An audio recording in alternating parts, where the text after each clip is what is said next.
Hello, it's me, Robbie V, and I'm back. Hola, yo soy Robbie V, y aquí estoy otra vez. Today, I'm with my friend and colleague, Hannah. Hi, Hannah. Hi, how are you? I'm really good, thanks. How about you? All good, thank you. ¿Cómo me gusta el how about you? Es que a mí siempre me dicen and you. A ver, se entiende, pero yo prefiero how about you. Is there another way we could say that? Yourself? Yourself? I'm really good, thanks. Yourself? Mola. Yeah. I'm really good, thanks. How about you? That what about you thing as well se puede usar en diferentes situaciones. Por ejemplo, yo estoy cansado. ¿Y tú? Tell me in English. I'm tired. What about you? Mola. I'm tired. What about you? Pues aquí estamos, ready for another podcast. El Let's Speak English audio experience. Welcome to another episode. Can't wait to get started. We've got a super cool podcast / class for you today. And first of all, let's talk about the week. A ver qué tal ha ido la semana. Hannah, ¿qué tal te ha ido la semana? How has the week gone? The week has gone really great for me. It's been a really nice week. I've enjoyed all my classes. We had a wee day off on Wednesday, so it was cool. And yeah, it's been really nice. El día festivo, el miércoles, ya.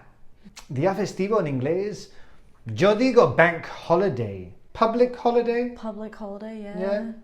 Interesting. Día festivo, public holiday, bank holiday en el Reino Unido. Day off, un día libre. Yeah, we had a public holiday on Wednesday, a bit weird in the middle of the week. Hannah, en el Reino Unido, ¿qué pasa con los días festivos? ¿Hay días festivos los miércoles? No. Normally the bank holiday or the public holiday will fall on the Monday so that we get a 3-day weekend, right? Yeah. So it's a bit weird to come to Spain and have a random day off in the middle of the week. It is pretty random. Yeah, super random. That random Wednesday bank holiday. But yeah, it's all good. Bit of a weird week this week. But on Wednesday, el día festivo, you did something spontaneous. Como me gusta la pronunciación. Espontáneo, spontaneous. How do you pronounce it? Spontaneous. Nice pronunciation. What did you do that was so spontaneous on Wednesday?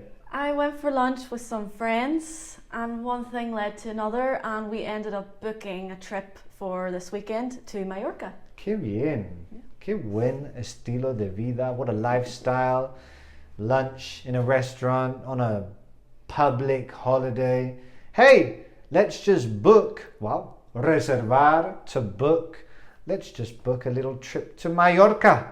Como me gusta esa isla. I love that island. Fíjate en el detalle. La S no se pronuncia en island. Porque si yo digo Iceland, ¿tú qué entiendes? El país. Islandia. Iceland, Islandia. ¿Y isla? Island. Very nice. Con la S muda ahí. Mallorca, beautiful island in the Balearics. What's the weather going to be like? It's going to be sunny and warm. I think it's going to be 25, 26 degrees all weekend. So I'm very excited for it. I'm looking forward to it. I'm happy for you. Wow. Now, we've got a nice verb here. Merecer, to deserve. Yo creo que te lo mereces. I think you deserve it because you haven't had a lot of luck with the weather this year, have you? Not exactly, no. I feel like I shouldn't complain about it because I am Irish and it's kind of like my whole life I've lived in a cold and wet place and then I chose to come to Cantabria, which is like known for being cold and wet. It's been a long time without sunshine here. Well, the odd day here and there, but mostly it's been raining a lot here. Yeah. Abril aguas mil is what people say here. We've seen a lot of rainfall recently. But finally, a little bit of sunshine. Tomar el sol in inglés. Sunbathe. Very nice. Do you like sunbathing? I love sunbathing, but it never works out for me. Why is that? Because I'm Irish, so I just burn. Yeah. I don't get nice and tanned, unfortunately. Unfortunately, I know how you feel. Yo también tengo esa piel de giri skin, no mola nada. But you can still enjoy the beautiful climate in las Islas Baleares. Now, you went down to the Mediterranean for Easter, right? I did indeed. Now, when you go down to the Mediterranean coast, Alicante, around that area, Yeah. you usually expect a little bit of sunshine. But what happened when you went to Alicante this Easter? Well, yeah, so I was expecting a bit of sunshine and some good vibes, sunbathing, and it rained the whole week, stormy, and it was cold. It's like, what is the point? And what was the weather like here at home? I think it was nicer here. It was dry. Oh my God. Yeah. Well, I hope you have a great weekend. Thank you. And anything specific that you want to see in Mallorca, alguna cosa que quieres ver, hacer turismo, por supuesto, vais a alquilar un coche, me has dicho? Yes, we're going to rent a car and just travel around the island. It's very, very spontaneous. We don't have any sort of plan or itinerary, which is a bit stressful for me. I'm the person that makes a spreadsheet and plans everything out. But I'm excited to just go with the flow, freestyle, just see where we end up. Nice. Joder, vaya vocabulario de Hannah. Go with the flow. Dejar que fluya la cosa. Just let it flow. Just go with the flow. What else did you just say? Go with the flow? What was the other one? Did I say freestyle? Freestyle, I love it. Super guay el vocabulario. And then I said, see where we end up. See where we end up. End up, el phrasal verb. Para mí es como acabar. A ver dónde acabamos. Tell me in English. Let's see where we end up. Beautiful. What? So you don't have accommodation booked? We do, yeah. All right. For tonight. Okay. And then we have to figure out Saturday and Sunday nights Well, accommodation. Well, at least you've got tonight. Yes, of course. Epic. Well, I'll just be chilling this weekend, surfing, hanging out with my family. Me gusta el vocabulario to hang out. Pasar el rato, hang out. Just going to hang out with the family, go surfing, and just chill. Nice. Cool. Lovely. Well, we've got 3 interesting points today, like last week. I'm sure everyone enjoyed getting to know you a little bit last week. Today, there's no interview, but no interview today. We're just going to get straight into the 3 points. Tenemos 3 puntos que han surgido en clase esta semana. Nosotros damos clase todos los días, clase online, clase presencial aquí en la academia Let's Speak English aquí en Santander. Y damos muchas clases online en la academia online, el gym. Si tú quieres asistir a las clases de Hannah, tienes que ser miembro, tienes que tener una suscripción en el gym, nuestra academia online. Si tú quieres asistir a mis clases también, tienes que ser miembro del gym. Hannah, háblanos un poco sobre el gym. ¿Qué te parece el gym? The gym is awesome. It's really cool. You get the chance to participate. You'll get corrections on the spot. You'll get feedback from native speakers. It's super cool. It's fun. And it's definitely worth it. Yeah, for sure. The gym, con un método muy participativo, muy cañero, muy interactivo, muy dinámico, con un equipo de profesores, un profesorado increíble. Así que si tú realmente quieres tener un impacto en tu inglés, si tú realmente quieres aprender a hablar en inglés como un pro, apúntate al gym. Hay un enlace en la descripción de este podcast. There's a link in the description. Haz clic en ese enlace para más información y nos vemos en clase. So yeah, a lot of cool classes this week in the gym, and we've got 3 points that we've chosen. What's the first one? The first point for today is talking about this third person S. La S de tercera persona singular. Yeah. En una frase afirmativa en presente. Yes. So what usually happens then? Generally, students tend to not say it. They miss it out, and they it just sounds bad. It's like you're using the wrong conjugation. Está fatal. Yeah. Entonces, mi madre habla español en inglés. My mom speaks Spanish. Y esa S al final hay que marcar bien la S al final. Porque si tú dices, my mom speak Spanish, pues ese error es de paquete. Es que yo veo a alguien que, someone that doesn't pronounce that S at the end, I'm like, vaya paquete, chaval. Unbelievable. So, no quiere ser paquete, pues hay que pronunciar bien la S al final de el verbo en una frase afirmativa en tercera persona singular en presente. So, don't forget. Let's do a couple more examples then. Ella trabaja los sábados. Tell me in English. She works on Saturdays. Amazing. Now, it's your turn. We're going to go with another example for you guys. I'll give you an example, then Hannah can give you one. We'll keep with the affirmative for the time being. And then we'll have a look at maybe negative and then interrogative structure. Una frase afirmativa en tercera persona singular. Para ti. El jefe siempre llega tarde. Tell me in English. The boss always arrives late. O también, the boss is always late. Pero para practicar este verbo con la S al final, the boss always arrives late. Nice. Tell me again. Nice. The boss always arrives late. Hannah, give us an example. Mi amiga tiene 3 perros. Nice. My friend has 3 dogs. Really? I'll give you one more in the affirmative.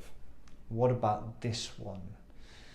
Robbie cocina todos los días. Tell me in English. Nice. Robbie cooks every day. Y cuidadín con el all the days. Oh, yeah. Todos los días, all the days, me pone nerviosa. Every days también me jode un montón, no me gusta nada. Every days está fatal. ¿Cómo sería? Every day. Tal cual. Every day sin S al final. So there we go. We've practiced affirmative con la S al final. También a los hispanohablantes les cuesta la estructura interrogativa. Siempre, o no siempre, pero muchas veces dicen la frase interrogativa sin el does, el auxiliar. Por ejemplo, pregúntame, ask me if my mom speaks Spanish. ¿Cómo sería, Hannah? ¿Tu madre habla español? Does your mom speak Spanish? There we go. Con el auxiliar does. Si es una pregunta en tercera persona singular, en presente, el does y luego el verbo no lleva a ese al final. No. O sea, no es does your mother speaks, sino does your mother speak. For example, I'll give you another one for you guys. Yo te digo en español y tú me dices en inglés. ¿Tu hermana trabaja? Tell me in English. Nice! Does your sister work? Sin S al final del verbo porque hemos puesto el does. Yep. Give us an interrogative translation, please. ¿Tu mejor amigo toca el piano? Tell me in English. Does your best friend play the piano? Tocar un instrumento. To play an instrument. Does your best friend play the piano? Do you play any instruments, Hannah? I do. Well, I used to. I play the piano, the violin and the viola. No way. At what sort of level? A super high level? Intermediate? Paquete? The piano I got to a pretty high level. Really? When I was in school, I did my grade 8, which is like the highest grade you can get. I was Far up. preparing a diploma and then I gave up. And then my viola and violin, like intermediate. Wow. Now, nice phrasal verb to give up. Dejar algo, abandonar algo. También se puede usar en otro contexto, como rendirse. ¡No te rindas! Don't give up. Pero también dejar, abandonar algo, to give up. So you gave up playing, wow, con el verbo en el gerundio, to give up más verbo en el gerundio, en ing. La gente flipa conmigo. The ing. Why did you give up playing the piano? Because I went to uni Okay. and in Belfast and I didn't have a piano anymore, and that's Simple. pretty much it. Yeah. All right. Yeah. No like dramas or... No, I would start playing it again if I could. Wow. Yeah. Epic. So, does your best friend play the piano? Entonces, con la pregunta, el does clave y el verbo sin S al final. Bien. Luego, la frase negativa. Does not, o con la contracción doesn't, y luego verbo sin S al final. Por ejemplo, I'll tell you in Spanish, you tell me in English. What about this one? A ella no le gusta la carne. ¡Wow! No me gusta la frase, pero bueno, es una frase. Tell me in English. Nice. She doesn't like meat. Claro, la carne. No hace falta aquí decir the meat, porque estamos hablando en general, no es una carne específica. Ese definite article se usaría en este contexto pues para un tipo de carne específica. Pero en general, la carne en general, meat. She doesn't like meat. ¡Está loca! What about a negative sentence? Él no quiere el nuevo iPhone. Wow. He doesn't want the new iPhone. Wow. He doesn't want the new iPhone. You have an iPhone. I do. What version's yours? What model is it? I have the iPhone 11. Wow. It's pretty old. Yeah. It's a bit outdated now. Outdated. Wow. Good vocabulary. Outdated. What do you like about the iPhone? It's, I like the aesthetic. It's very intuitive to use, easy to use. Intuitivo. Yeah. Intuitive. Yeah. Wow. And I like it's very easy to link it with your other Apple products. So I used to have an iPad, now I have a MacBook, and it's all very uniform and connected together. And the camera's great too. Yeah, the Yeah. camera, good quality always. Yeah, wow. Muy buena calidad, great quality. Yeah, and I can understand that sort of ability to link everything with the other Apple products. Now, it's interesting. You're from Ireland, specifically Northern Ireland. We spoke about it last week. So your accent's not the same as mine. No. But you would never say product, ¿verdad? Oh no. Product, product. And for me, the key really is the second vowel sound, el sonido vocálico al final. No U, sino Es que la U, the U in English is an product. How do you say it in your accent? Product. Product, Entonces, si usas el inglés en el trabajo y dices product, es que eres muy paquete. Es que lo siento mucho, pero el product es que me pone nervioso. Product. He doesn't want the new iPhone. Third person, singular, la S al final en una frase afirmativa. Interrogative, does, negative, doesn't. Básico, pero clave. So there we go. The first point, third person. Hay que dominar lo básico. Hannah, we're going to go on to the second point of the day. You actually used this when you were talking about your piano playing days. What's the next one on the list? The next one is the use of used to. Used to. Now, the first thing that I always say when I'm teaching used to is I talk about the pronunciation. I like to get it together. Used to. And I always write it like how it sounds in Spanish. So like with like I, you, with the tilde, S-T-U. Used to. Suena bien así. And then you've got two real different ways of using used to, right? What would be the first one that you mentioned? De estar acostumbrado. Estar acostumbrado, eso es. To be used to. Yeah. Y acostumbrarse, To get used to. eso es. Entonces, acostumbrado, used to. Bien. Estoy acostumbrado a hablar español en mi trabajo. I I'm used to speaking Spanish at work. Very nice. And something else that we can remember here, when you put a verb after used to in this context, estar acostumbrado, acostumbrarse, what have we got to remember about the verb? The verb comes in the gerund, the ing. In the ing. What about this one then? Ella no está acostumbrada a ser la persona más importante en la empresa.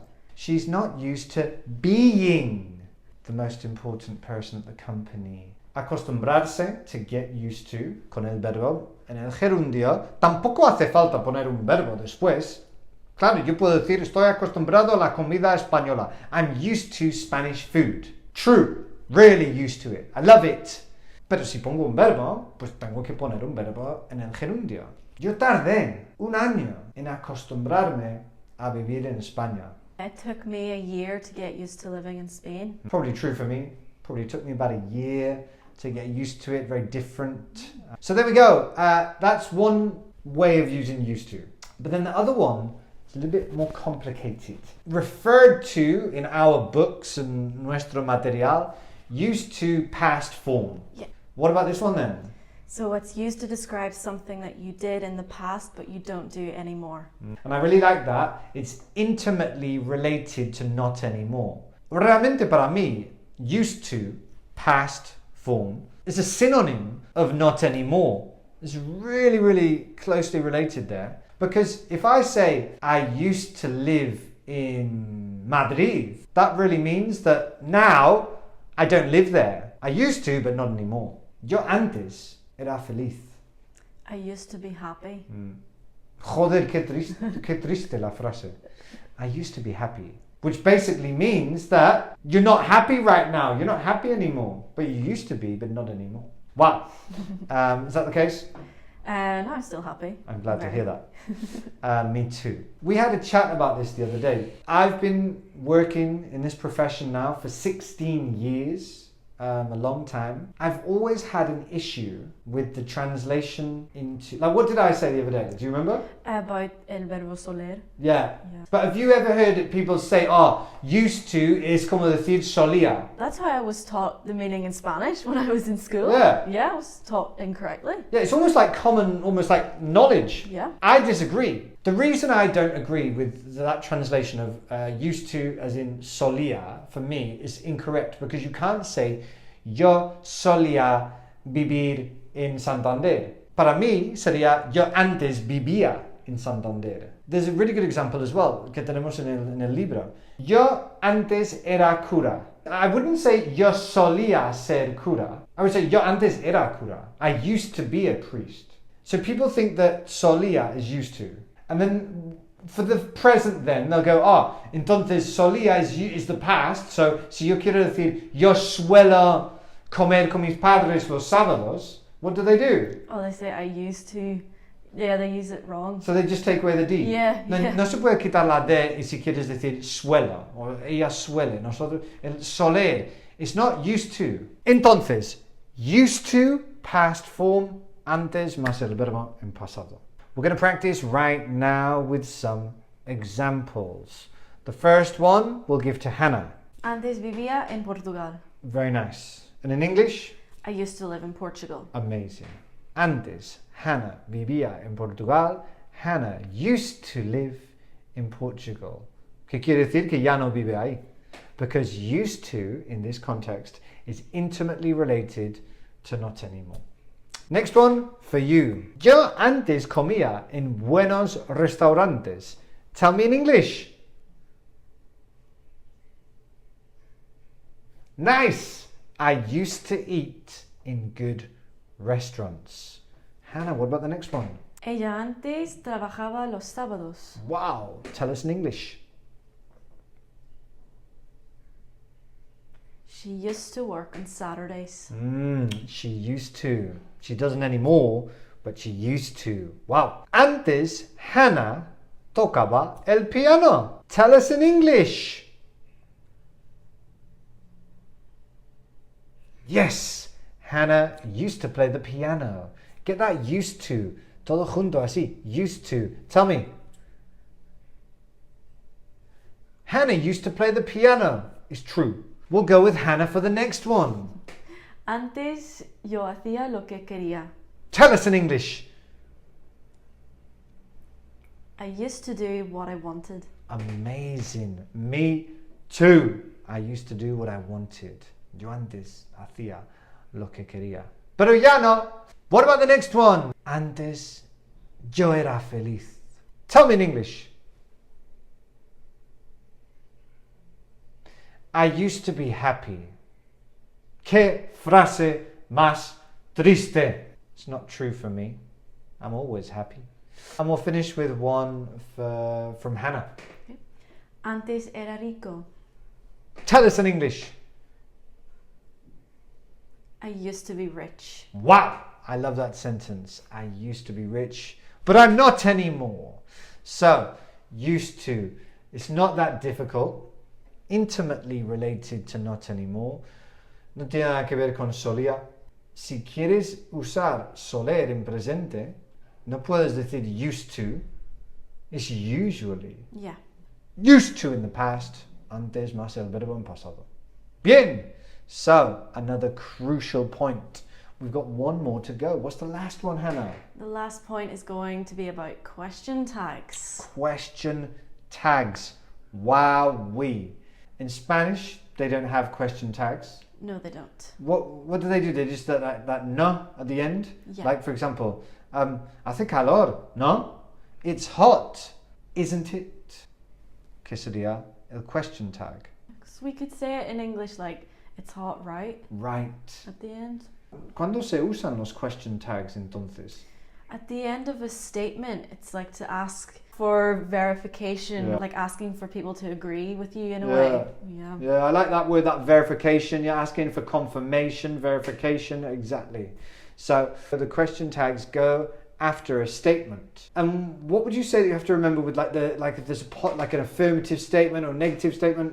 Yeah, so if you say a statement that's like in the affirmative, then the little tag that comes at the end is negative, Yeah. and then vice versa. Yeah. So we could go affirmative statement, negative tag, negative statement, affirmative tag. Exactly. Bien. So we'll go with an example. She is happy. Tell me the sentence again with a question tag. She's happy, isn't she? Really nice. She's happy, isn't she? What about this one then? He didn't go to Rome. He didn't go to Rome, did he? There we go. So we've got that negative statement. He didn't go to Rome with the positive affirmative tag. Did he? He didn't go to Rome, did he? So, question tags. Vamos a hacer el mismo ejercicio ahora mismo. Tú vas a participar. Va a ser un ejercicio participativo, interactivo. Vamos a decir frasecitas. Tú vas a decir la misma frase y vas a añadir un question tag al final. The first one, I've got it here on the list. We should start. Deberíamos empezar. We should start. Tell me again with a question tag. We should start. Shouldn't we? Hannah, what's the next one? You don't like me. Wow. You don't like me, do you? Wow. Have you ever said that sentence? I think I have. Have you? Yeah. And what did they say? Well, they didn't want to admit it. You don't like me, do you? Oh my God. That's a classic. You don't like me, do you? What about this one then? You like me. Tell me again with a question tag. You like me, don't you? Have you ever said that to anyone? I have. And what did they say? They admitted it that time. Amazing. Classic. So, what about the next one then? I'll go with the next one. You are a good student. Tell me again with a question tag. You are a good student, aren't you? And I really like that sound. Aren't you? Es casi como una CH, aren't you? Yeah. Mola. Aren't you? Dale, tell me the full thing. You are a good student. Tell me. You are a good student, aren't you? Yeah, because a lot of the times, like, you becomes ya Yeah. in really informal Yeah. English. Or in Ireland, ye. Ye. Yeah. Oh my God. So if I said, Aren't ye? what about ye? What about ye? Yeah, instead of Wow. about you. Wow, that's heavy. Sometimes I would say, like, en lugar de how are you, yo diría how are ya? How are ya? What about the negative and then a positive tag? She isn't very happy. Tell me again with a question tag. She isn't very happy, is she? Question tags, super common, super useful. También son super guays para añadir un toquecito natural, un toquecito nativo a tu inglés. A mí me gustan. Y algo que practicamos aquí en Let's Speak English. So, 3 points, 3 super useful points. Espero que este podcast haya sido útil para ti. Thanks so much for listening. Don't forget, si quieres asistir a nuestras clases online en la academia online, en el gym, vamos a poner tu inglés en forma en el gym. Puedes asistir a nuestras clases todos los días de lunes a viernes. Haz clic en el enlace en la descripción de este podcast para más información. Estaríamos encantados de verte en clase. Estaríamos encantados de ayudarte a dominar el inglés. Entonces, tenemos ganas de verte en clase. Hannah, thanks so much for preparing this podcast. Of course, thanks for having me on. Pleasure as usual. I'm really enjoying recording these with you. And we'll be back again next week for another one. So don't forget to follow us on Instagram. That's Let's Speak English. Don't forget to check us out on TikTok. That's Let's Speak English. Don't forget to check out the YouTube channel. And we're on Spotify as well. Apple Podcasts. Check it out. We'll be back next week para más inglés útil para el día a día.